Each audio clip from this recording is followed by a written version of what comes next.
বসে আছি। এখন একটু সময় পেয়েছি। আমার বাগানকে নিয়েই আমার সময়টা খুব ভালো কাটে।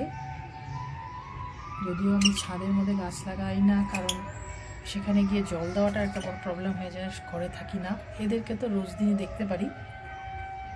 আমার এই ছোনাগুলি, আমার ছানাগুলি খুব ফুর্তিতে আছে। অফিস বন্ধ থাকা মানে ওদেরকে আমি বাইরে বের করে দিই, আর ওদের খুব মজা, খুব খেলবে।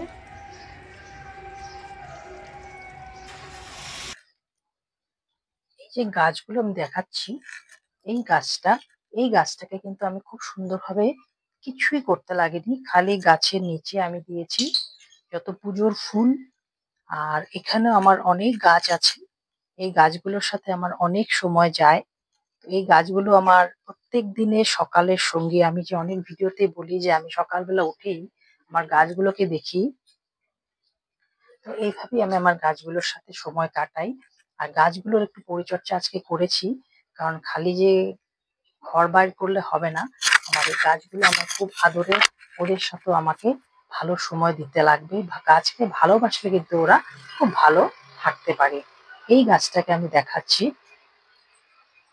এই যে গাছটা, এই গাছটা একদম মূর্ঝে গেছিল, গাছটা এখন কি সুন্দর হয়ে গেছে, একদম সজীব গাছটা, দেখলেই কি ভালো লাগছে। এই গাছটাকে আমি খালি সকালে রোদ্দুর যেটা সেটা খাইয়েছি। আর আজকে আমি এই আমার জবা গাছগুলোর মধ্যে পুরো হলুদ গুঁড়ো দিয়েছি, কারণ এগুলোর মধ্যে এই গরম এখনো পড়েনি আমাদের এখানে, তথাপি এখানে এগুলোর মধ্যে পিঁপড়া হওয়া শুরু হয়ে গেছে, যেটাকে বলা হয় মিলিবাগ। আর এই মিলিবাগ যদি একবার ধরে জবা গাছ কিন্তু শেষ। তো সেই জন্য এখন জবা গাছকে রক্ষণাবেক্ষণ করার জন্য আমাকে এখন থেকে লাগতে হবে। এখানে এই গাছটার এটাই হচ্ছে সেই অরেঞ্জ কালারের যে আমার জবা ফুলটা, সেই জবা ফুলটা।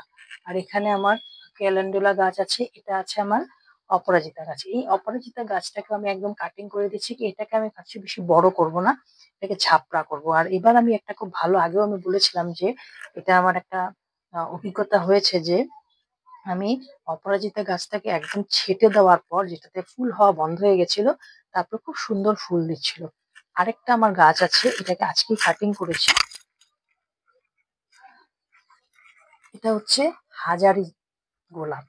এখন এটার মধ্যে অন্য গাছও একটা উঠেছে, নতুন ড্যাম ছাড়ছে। আমি এই হাজারি গোলাপটাও যখন ফুলটা হয়, তখন ফুলটা যখন কিছুদিন পুরনো হয়ে যায়, তখন সেটাকে কেটে দিয়ে, সে আগাটাকে কেটে দিলেন না, এতটার মতো আমি কেটে দিয়েছি। কেটে দেওয়ার ফলে কি হয়েছে, এটা খুব সুন্দরভাবে ড্যাম ছাড়ছে, সেখান থেকে ব্রাঞ্চ বেরোবে, আর ব্রাঞ্চ বেরোলে আমার সেখানে আরো অনেক ফুল ফুটবে।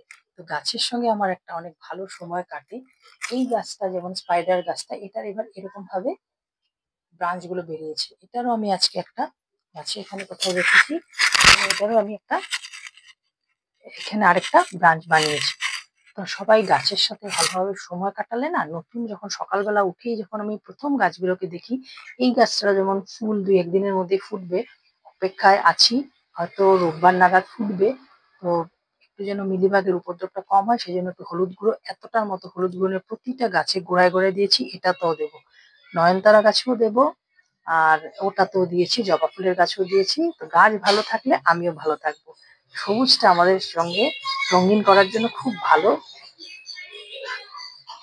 তো সবাই ভালো থাকবেন। আমার চ্যানেলটাকে যারা নতুন দেখছেন, প্লিজ সাবস্ক্রাইব করে নিন, বা যারা ছোটরা আমার দেখছো সাবস্ক্রাইব করবেন। আর বড়দেরকে আমার অনেক প্রাণ ভরার আমি সবাইকে নমস্কার জানাচ্ছি, আর ছোটদেরকে অনেক ভালোবাসা জানিয়ে আমার আজকের ভিডিওটা এখানে শেষ করছি। সবাই ভালো থেকো, বাই।